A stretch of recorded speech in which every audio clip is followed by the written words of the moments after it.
ഇതോടെ ഗിരിയേട്ടനെ കുറിച്ചുള്ള തെറ്റിദ്ധാരണകളെല്ലാം മാറും. നിനക്ക് അദ്ദേഹത്തിന്റെ ജീവിതത്തിലുള്ള സ്ഥാനം എന്താണെന്ന് നിനക്ക് മനസ്സിലാവും. അത് തിരിച്ചറിഞ്ഞാലെങ്കിലും അന്തസ്സായിട്ട് നീ ഗിരിയേട്ടന്റെ ജീവിതത്തിൽ നിന്ന് ഒഴിഞ്ഞു മാറി പോണം. ഗിരിയേട്ടൻ എന്നെ വേണ്ടെങ്കിൽ ഞാൻ ഒരു നിമിഷം പോലും ആ വീട്ടിലോ അദ്ദേഹത്തിന്റെ ജീവിതത്തിലോ ഉണ്ടാവില്ല.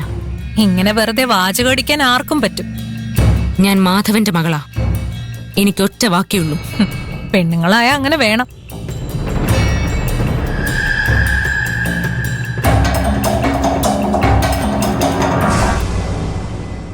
ഗിരിയേട്ടാ, ഇങ്ങോട്ട് വന്നോളൂ. ഞാൻ കാത്തിരിക്കുക.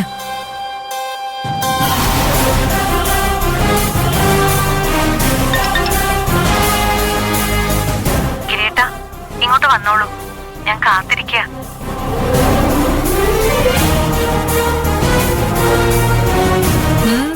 എന്തേ? ആണുങ്ങളോട് ഇങ്ങനെയൊക്കെ സംസാരിക്കണം. എന്നാലേ അവർക്ക് നമ്മളോട് സ്നേഹമൊക്കെ തോന്നും. അല്ലാതെ ഞാൻ പോലീസാണ്, വലിയ സംഭവമാണെന്നൊക്കെ പറഞ്ഞ് ജാട കാണിച്ച എങ്ങനെയാ സ്നേഹിക്കാൻ തോന്നുക? നീ ഒന്ന് ഗിരിയേട്ടനെ വിളിച്ചു നോക്ക്. എന്നിട്ട് എവിടെയാന്ന് ചോദിക്ക്. എന്താ പറയുന്നെന്ന് കേക്കാലോ.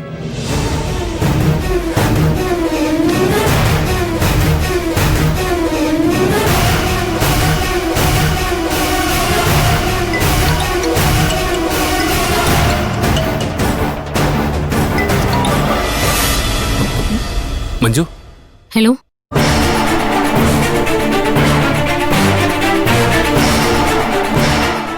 ഗിരിയേട്ടൻ എവിടെയാ? ഞാൻ സൈറ്റിലാ. എന്താ മോളെ?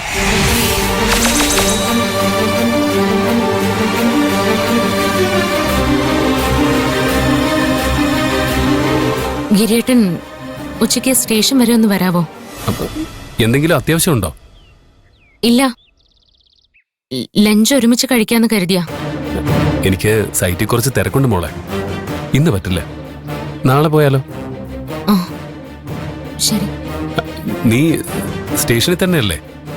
പുറത്ത് ഡ്യൂട്ടി ഒന്നും ഇല്ലല്ലോ? ഇല്ല, ഞാൻ സ്റ്റേഷനിൽ തന്നെയാ. ശരി, വൈകുന്നേരം കാണാം.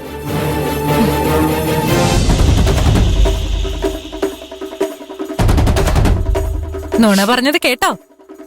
മാത്രമല്ല, നല്ല നാക്കില് നീ സ്റ്റേഷനിൽ തന്നെയാണെന്ന് ഉറപ്പും വരുത്തി. ഇനിയിപ്പോ ധൈര്യമായിട്ട് ഇങ്ങോട്ട് വരാല്ലോ. ഞാനൊന്ന് ഉറപ്പിക്കാം. ഒരു മെസ്സേജ് അയക്കാം. ഗിരിയേട്ടാ, ഗിരിയേട്ടനുടനെ എത്തില്ലേ?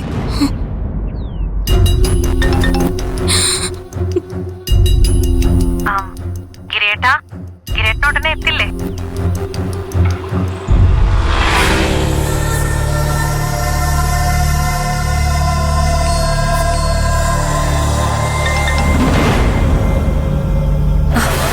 ദാ 10 മിനിറ്റിലെത്താന്ന്.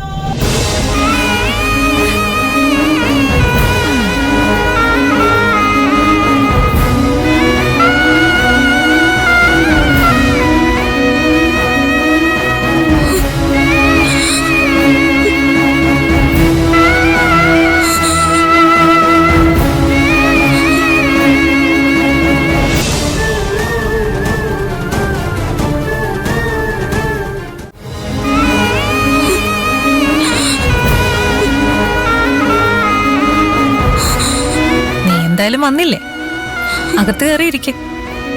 സത്യം എന്താണെന്ന് അറിഞ്ഞിട്ട് പോവാം. വാ.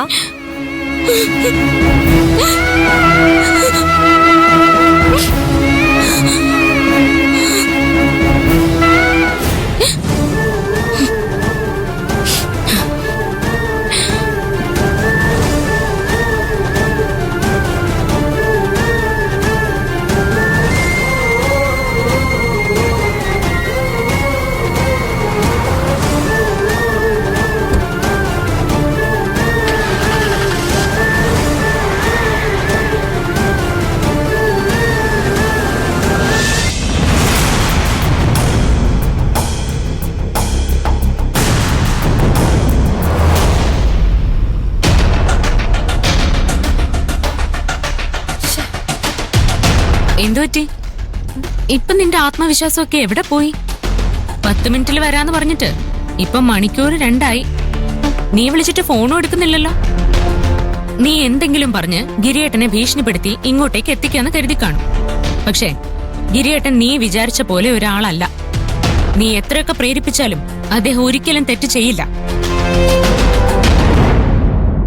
മഞ്ജു, നീ ഇങ്ങോട്ടാ പോന്നെ? വീട്ടിലേക്ക്. നിന്റെ ഈ പ്രഹസനം കാണാനായിട്ട് ഞാൻ ഇന്ന് ജോലിക്ക് പോയില്ല. അതിനെ കൂടി ചീത്ത ഞാൻ നാളെ കേൾക്കണം. നിന്റെ വാക്ക് വിശ്വസിച്ച് ഇറങ്ങി തിരിച്ച എനിക്ക് അങ്ങനെ തന്നെ വേണം. എന്തായാലും നീ ഇന്ന് ജോലിക്ക് പോകുന്നില്ലല്ലോ. കുറച്ചു നേരം കൂടെ കാത്തു നിൽക്ക്. ഗിരേട്ടൻ ഉറപ്പായിട്ടും വരും. ഇനിയും ഞാൻ ഇവിടെ നിന്നാ ഗിരേട്ടനെ സംശയിച്ചതിൽ എനിക്ക് തോന്നുന്ന കുറ്റബോധം കൂടുകയുള്ളൂ. അതിനെല്ലാം ഉത്തരവാദിയായ നിന്നെ ഞാൻ ഇങ്ങനെ കണ്ടുകൊണ്ടിരുന്ന ദേഷ്യത്തിൽ ഞാൻ എന്ത് ചെയ്യുമെന്ന് എനിക്ക് എന്നെ പറയാൻ പറ്റില്ല. മഞ്ജു, മഞ്ജു പ്ലീസ്, കുറച്ചു നേരം കൂടി പ്ലീസ്. വഴിന്ന് മാറ് മഞ്ജു പ്ലീസ്. മാറി നിൽക്കാൻ. മഞ്ജു, മഞ്ജു നിക്ക്.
എന്തൊക്കെയായിരുന്നു ഗിരിയേട്ടൻ. നീ വിചാരിച്ച ആളല്ല, ഞാൻ പ്രേരിപ്പിച്ചുകൊണ്ട് തെറ്റ് ചെയ്യില്ല.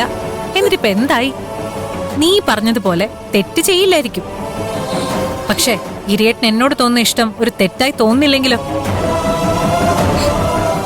ഇനിയും നിനക്ക് എന്നെയാണ് കൂടുതൽ ഇഷ്ടം എന്ന് സംശയമുണ്ടോ? അങ്ങനെ ആണെങ്കിൽ നീ ഇവിടെ തന്നെ ഇരിക്ക. ഇവിടെ നടക്കുന്നതെല്ലാം നീ കാണ്. എന്നിട്ടെങ്കിലും ഞങ്ങൾ തമ്മിലുള്ള ബന്ധത്തിന്റെ ആഴം നീ മനസ്സിലാക്കണം. പിന്നെ ഒച്ച വെക്കരുത്. ഞങ്ങൾക്കതൊരു ഡിസ്റ്റർബൻസ് ആവും.